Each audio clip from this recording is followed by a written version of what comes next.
បាទជំរាបសួរក៏ដូចជាសួស្តីបងប្អូនអរគ្នានៅក្នុងវីដេអូនេះផងដែរខ្ញុំបាទនឹងធ្វើការបកស្រាយអំពីបញ្ហាមួយចំនួនក៏ដូចជា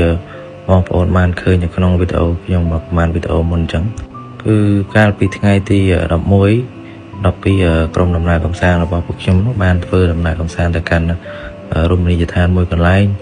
ដែលមានឈ្មោះថាទឹកធ្លាក់គីឡូ15ហើយរមណីយដ្ឋាននេះផងដែរគឺស្ថិតនៅក្នុងស្រុកកំពង់សិលាខេត្តព្រះសីហនុហើយកន្លែងនេះគឺមិនសូវមានបងប្អូនយើងស្គាល់ច្រើនប្រហែលទេហើយកន្លែងនេះគឺខ្ញុំបានស្គាល់តាមមិត្តភ័ក្តិខ្ញុំដែលគាត់បានធ្លាប់ទៅហើយជាមួយនឹងក្រុមដំណើរកម្សាន្តរបស់យើងហ្នឹងក៏មានសមាជិកខ្លះហ្នឹងក៏គាត់ធ្លាប់បានទៅលេងកន្លែងហ្នឹង 4-5 ដងរួចទៅហើយក៏មានបងប្អូន2-3នាក់ទៀតក៏គាត់ធ្លាប់រស់នៅតំបន់ហ្នឹងតាំងពីតូចមកអញ្ចឹងមានន័យថាតំបន់នេះមានសមាជិករបស់យើងហ្នឹងគាត់ស្គាល់ច្បាស់ដែរបានយើងសម្រាប់ចិត្តថាទៅ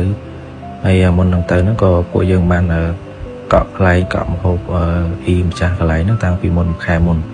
ហើយចំពោះអាកាសធាតុដូចបងប្អូនបានឃើញអញ្ចឹងពេលយើងទៅហ្នឹងគឺអត់មានមេឃសតុំមេឃអីរកភ្លៀងអីទេចំពោះទឹកវិញគឺថ្លាដល់បានប៉ុន្តែអ្វីត្បិតនឹងទឹកយើងមើលឃើញថ្លាបែបហ្នឹងជាមួយនឹងពពក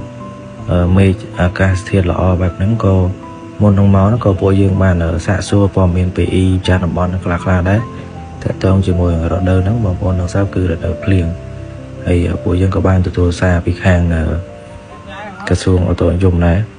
ក៏ប៉ុន្តែដោយសារតែម្ចាស់កន្លែងហ្នឹងគាត់បាននិយាយថាតំបន់នេះគឺអត់មានភ្លៀងទេប្រហែលថ្ងៃហ្នឹងហើយបើសិនជាភ្លៀងហ្នឹងក៏ភ្លៀងអត់អាចដល់កន្លែងតបក៏ឬក៏ស្ពានដែលបងប្អូនបានឃើញគឺ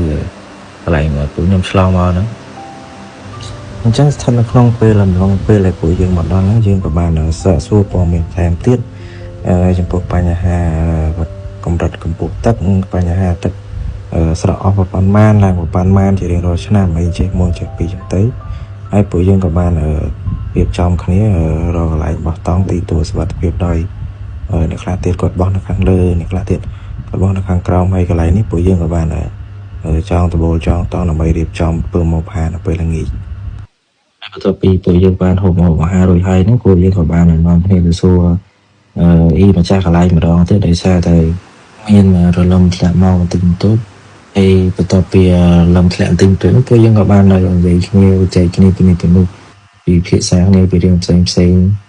រហូតដល់យប់យើងជ្រៅដែរម៉ោង 11 យប់ហើយនេះជាសកម្មភាពសមាជិកក្រុមយើងបានទៅសួរនាំពូម្ចាស់កន្លែងបន្ថែមទៀតតើតើជាមួយនឹងទឹកថាវាអាចឡើងមកដល់កន្លែងនេះពួកយើងអង្គុយ